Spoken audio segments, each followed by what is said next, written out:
Welcome to today's episode. How to grieve the loss of someone who is still alive. What do you do to grieve someone who's still alive and missing from your life? Welcome to another episode on family estrangement. Today I'm hoping to offer some insight and guidance into how to grieve someone who is no longer in your life but still alive. What does that look like? What does that mean for you? So let's dive in. There are no funerals, there's no cards or group rituals for estrangement. How do you grieve someone who's still alive? How do you grieve someone that was never fully able to be there for you? How do you grieve the loss of someone that should, in air quotes, be in your life? I'm going to answer those thoughts and questions today. So, first off, let's dive in. The first really core important thing for us to support ourselves is to give yourself permission to recognize that this is a loss that you are allowed to grieve. If someone close to you is no longer who they were or they're gone, it is a loss, and we are allowed to recognise and grieve it accordingly as a loss, even if that person is still alive. Grieving is not solely reserved for the passing away or death of someone. We can grieve people in many different circumstances while they are still alive, and estrangement is one of them. Second tip, that you are allowed to miss the old them, even if what is happening isn't their fault, even if they've moved on, or even if there's nothing that you can do to change that. People do change, and sometimes that might hurt for us.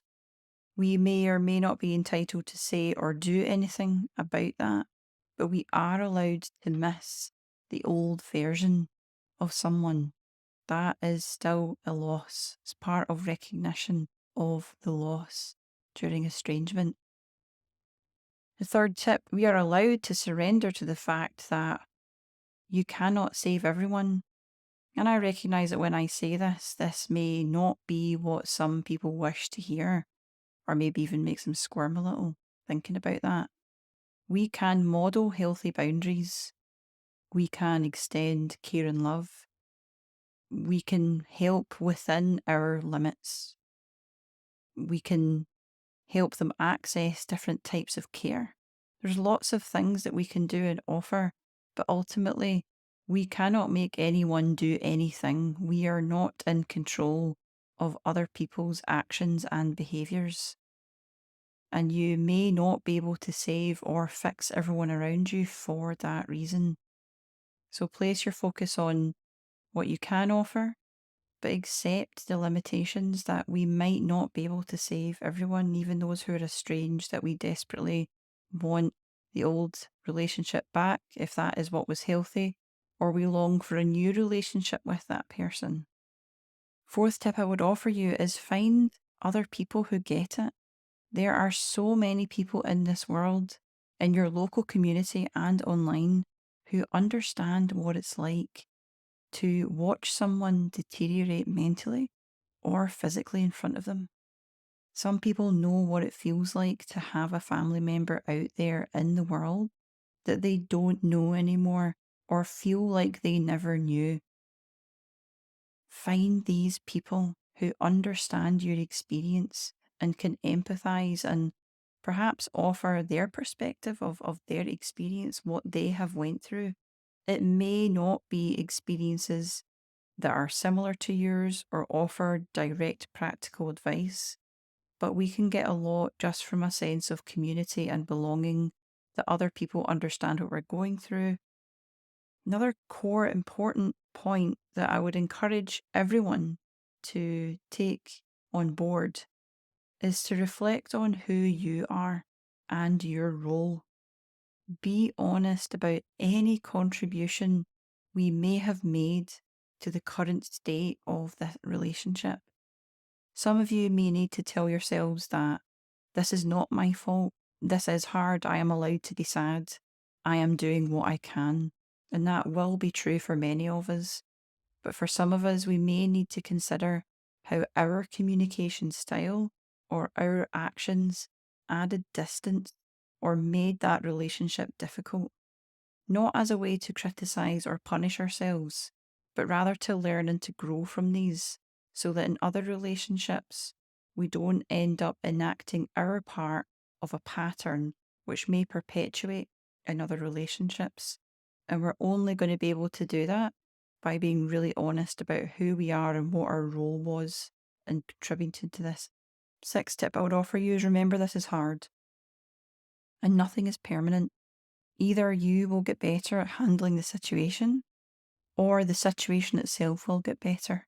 Chances are it's one of those two. You might even experience both. But the difficulty that you feel is not permanent. And if there are any good memories, you're allowed to think of them and enjoy them.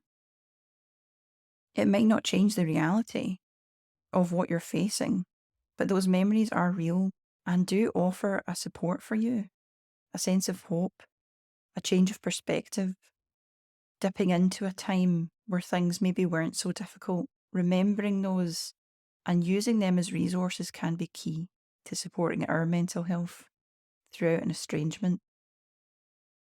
The next tip I would offer you is to be flexible and open to having a different type of relationship with this person, if that is possible, when you are ready. Because you will change as a person, and sometimes the other person changes too. And having a balance of hope and acceptance of reality can help, combining those two together. And lastly, what I would leave you with, the last tip, is to find ways to honour your grief. You can create rituals just like we would around a death. Some of you may develop a ritual that celebrates your freedom from that old dynamic now that you are estranged or have taken distance. Some of you may have rituals that celebrate or honour the relationship that you used to have. This will be unique to you, and you can be as creative as you like and to take the time to find the right way that suits you and that relationship, and finding a ritual, a way of honouring your grief in the same way we would if someone passed away. So I hope this episode was insightful and helpful to you. Don't forget to share your comment down below, offer what your experience is on this topic or words of encouragement for others. Don't forget to like and subscribe, and as always, have a good week. See you next time.